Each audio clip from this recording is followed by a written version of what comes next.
You know, the forgotten men and women of our great state feel betrayed by their government, and I'm with them. I feel the betrayal as well. So we undertake these proceedings today to find out what happened, and then hopefully come up with an approach where it never happens again. What I hope to achieve is for the public to understand is that we have stuck our necks out, have been intimidated, threatened, bullied, have spent countless hours away from our families, friends, and jobs. We have signed affidavits under penalty of perjury, which should be consideration enough to know that this is a very serious issue. I'm here for one thing only, and that is to speak the truth. This is not about party. This is about my country.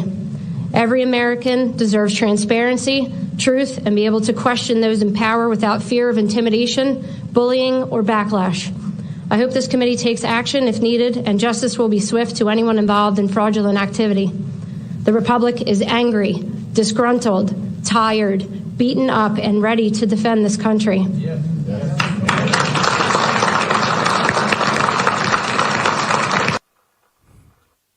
I don't do this for party, I do it for country. You saw bravery today.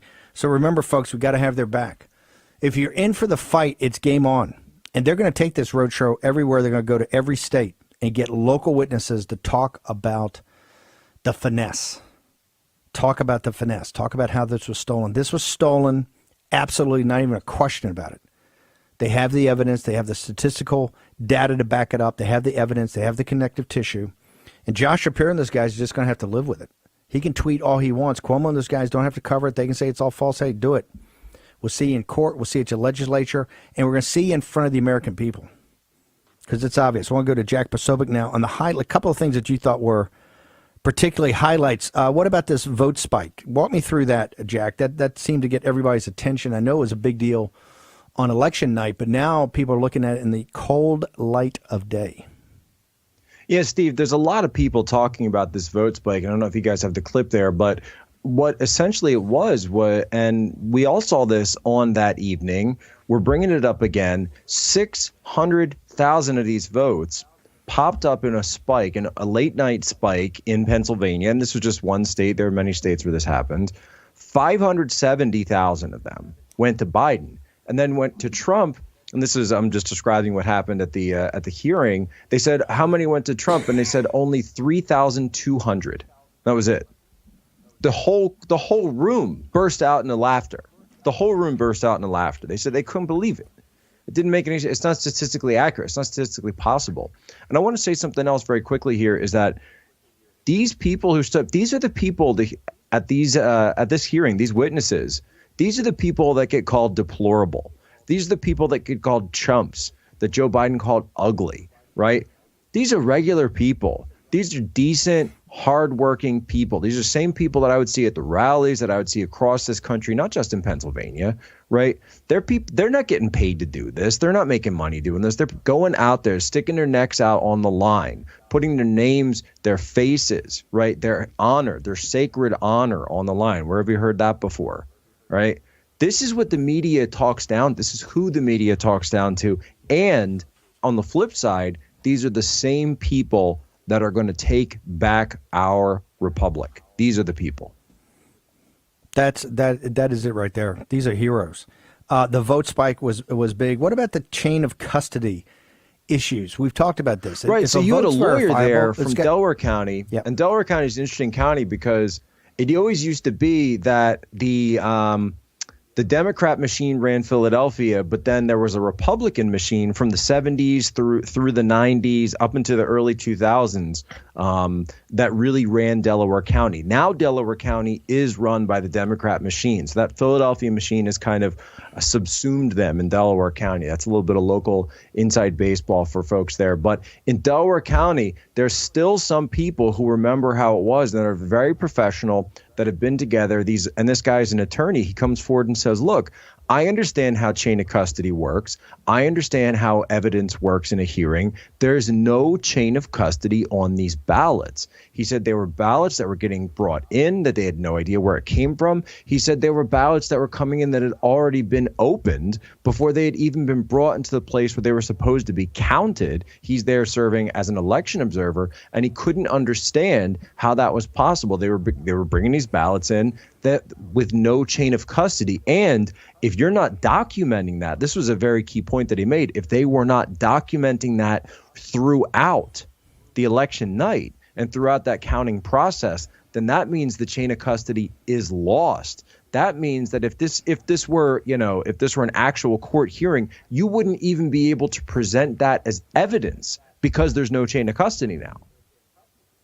Yeah, I know they're talking about 100,000 ballots here, 100,000, but the summary number is 1.2 million. They don't think they can ever certify. And I got to tell you, Josh Shapiro can throw the toys out of the pram all he wants, but there's going to be a fight here about these ballots. And I don't think people are prepared to back off to have these non-chain of custody, illegal, uncertifiable ballots count. And I realize the Democrats are going to sit there and say voter suppression and on and on and on, but this is where people have got to hunker down. And that's where we're going to have state representatives. We're going to have people from the House. We're going to have people from the Senate.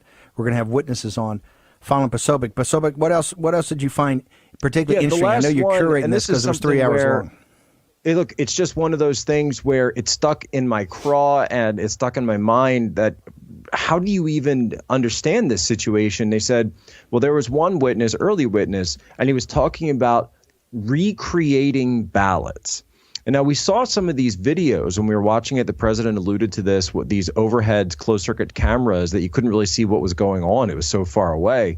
But it looked like people were filling in blank ballots.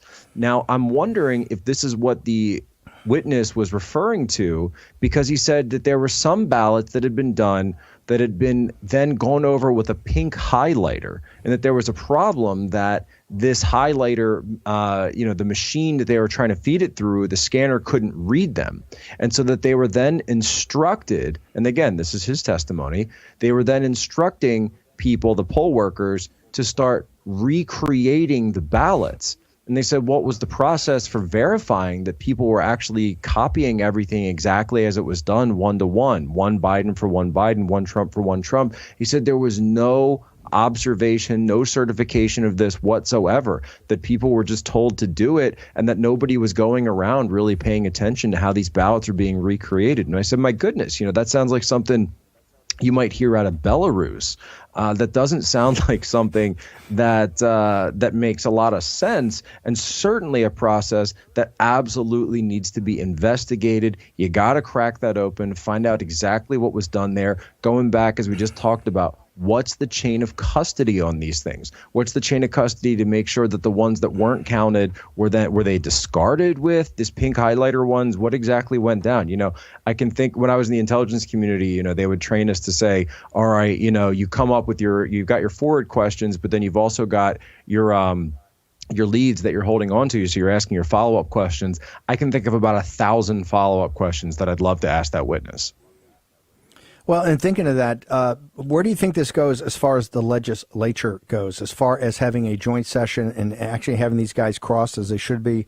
What do you think? What are you hearing? Right now, we know that the senators, I think, are on a bus, and I think they're heading down to Washington to meet with the president. I think Bernie Kerik and Rudy are either with them or in a follow car, because I think that the hearing was that successful today, and the president came in. I thought he was in high energy and in the fighting mood. I mean, this is no back down on this guy. So, Jack, how do you think it goes in Pennsylvania? Then I want to ask you about the rest of the country. Yeah, well, I'll tell you, the main thing I'm hearing out of Pennsylvania right now, at least from the deplorable side, is that they're saying State Senator Mastriano. How about U.S. Senator Mastriano? How about Governor Mastriano? Yes. I think his name ID has definitely been spread to the entire four corners of the Commonwealth there, just standing up, doing the right thing, being a hero. You can tell he's, this is an Army colonel and definitely a leader. So I think he's just leapt to the head of either one of those races, should he be interested in getting in them. That being said, now it's going to be very hard for the state Senate leader and the state speaker to come back and say, oh, well, we've dug into this, because they're going to be on the hook for this, right? Remember, these state reps are up every 2 years, and you've got a third of the state Senate is going to be up as well. That's a lot. That's not that many seats, actually. And that's a lot of guys in the state legislature who are going to have to answer to some very, as you can imagine, very frustrated constituents about what went down on November 3rd of this year. Of course, President Trump called in and said it was un-American. I think they're realizing that the constituents have been calling off the hook. I've heard this from Harrisburg. The constituents are calling off the hook. The voters are calling off the hook. Remember, that's a Republican legislature there in Pennsylvania. They are sick of the phone calls. They're saying, what do we do? How do we stop this? I'll tell you how you stop it, guys. The only way out is through. Go through the process. Go through the chain of custody. Listen to them. Find the discrepancies. People want action, action, action. And they're sick of you guys sitting up there in Harrisburg, cashing your $90,000 a year, your per diem, your travel, without going and doing the work of the people. Jack, I think that's exactly right. And I want everybody in the audience that's from the Commonwealth of Pennsylvania. Keep calling. If you so choose. If you keep calling. Remember, one of the key things is the establishment just wants to go on, just wants to move on and let this thing fade. We're not going to let that happen. We cannot let it happen for the Republic. It's just impossible for us to allow this to be stolen. Jack, thank you so much. Jack Posobiec. Jack, give us your Twitter handle, your Parler, because you're on fire right now, sir. Yeah, Twitter at Jack Posobiec, and Parler as also at Posobiec. And folks, just keep calling and be polite. Say, hey, what are you doing today?